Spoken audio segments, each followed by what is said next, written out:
Hey everyone, welcome back to your channel Echo of the Universe. I'm so happy, so excited to have you here again today and joining me. Please, first of all, follow me or follow us on our social media for more updates and exclusive contents. Let's start. Today I'm going to say something about a book from OSHO, Living on Your Own Way, on your own terms, about rebellion. What is the real rebellion? I first start up with the introduction about the main title, which says saying goodbye to the past. What is the real rebellion? And what is the difference between reaction and the action of the rebellious human beings? Can you please say something more about violence as the expression of the rebellion? I have heard you say that it is enough for us to just be, that we don't need to do anything to be in God. I have this good feeling that I need to do to be worthy or contribute to give something. And you say that God is within me. I realize I'm looking inside for some concept I got from the outside. It is like looking down into a well in the night. I see reflections and I think it is bottom, but it's only the surface. Even when I know I need only let go and wait rather than look for anything. I'm still waiting for my own concepts of what should happen. Please comment. One of the most beautiful and relaxing spaces I know is the one of yes and acceptance of myself and others. Would you like to talk about yes as part of the rebellion? The real rebel simply says goodbye to the past. It is a constant process. Hence, to be a rebel means to be continuously in rebellion, because each moment is going to become past. Every day is going to become past. It is not that the past, it is already in the graveyard.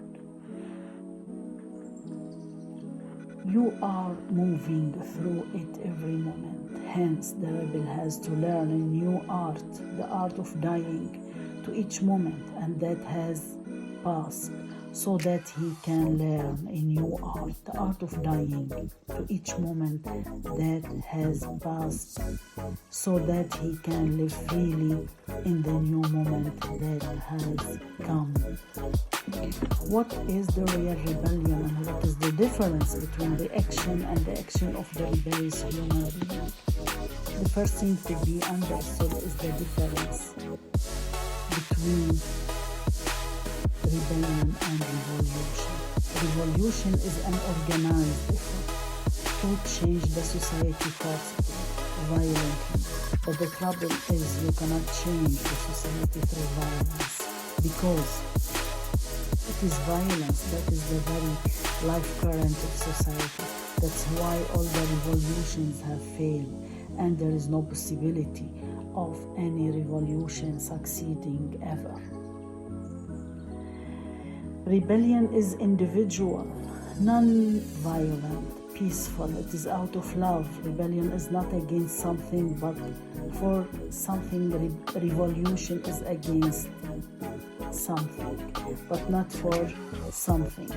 Revolution is much engaged in being against. It forgets for what all these fusses being made.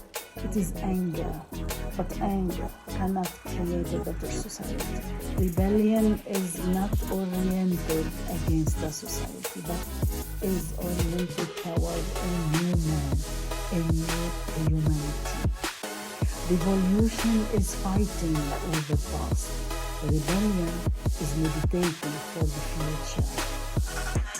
Wow, this is so wonderful. I have said rebellion is out of love, silence, understanding, compassion, all the qualities that make a person divine. Revolution is based on all qualities that make man again an animal. Because rebellion is individual, there is no need for any struggle, for any fight. The society will not even bother by one individual being different than others. But even single individuals meditating, loving, hoping for a new sunrise can create the possibility of the new society. Their very presence will be enough to transform others. Their love cannot fail. Love never fails. Their understanding, their intelligence, their compassion are bound to succeed. But rebellion has not been tried. Rebellion seems to be easier because against such a big society you need a big organization. But the moment you become organized, you become the same type of society. You become just a reflection of what you are opposing. You stand before a mirror. The reflection is in the mirror is your reflection, although it is opposite to you. So just being opposed does not mean that you are really different. The methods are the same. The old society depends on violence. The revolutionaries depend on violence. The old society depends on enslaving people. The revolutionaries depend on the same. The old society depends on beliefs. Revolutionaries also depend on beliefs. It makes no difference whether your belief is in the Holy Bible or in the Das Kapital. And one thing very significant to remember, if the revolutionaries are going to win, they have to be more violent than the old society. More cunning, more clever, more political and more cruel, otherwise they cannot win. So in the same of revolution, most violence is becoming victorious. More cruelty is becoming victorious. More slavery, more submissiveness is demanded by the revolutionary part. You can see it happening in all the revolutions. Rebellion is a spiritual phenomenon. It is not against the society as such. It's simply the intelligence that shows that this society is dead, that this society is incapable of giving birth to a new human being, that it is spent, that it is almost on the verge of global suicide. It needs compassion. It needs not anger. It does not need anger, actually.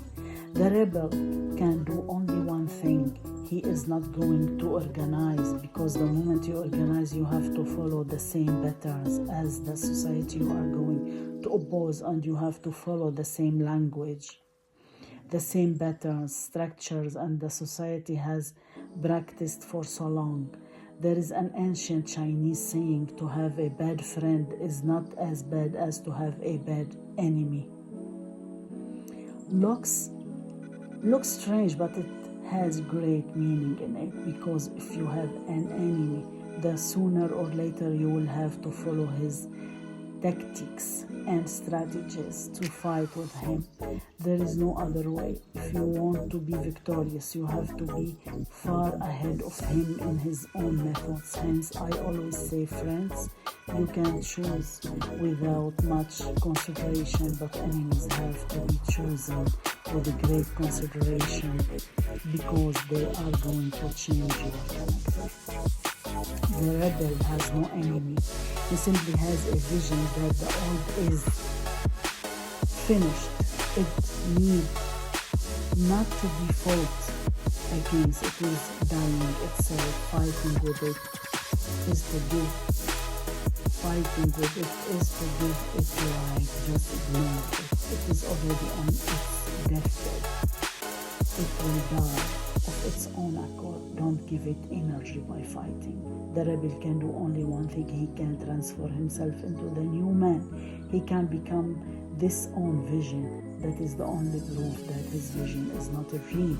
The rebel starts transforming his vision into a reality. I want you all to be rebellious. Thank you very much for joining me on this adventure. Until next time, keep seeking the truth. Goodbye, my friends.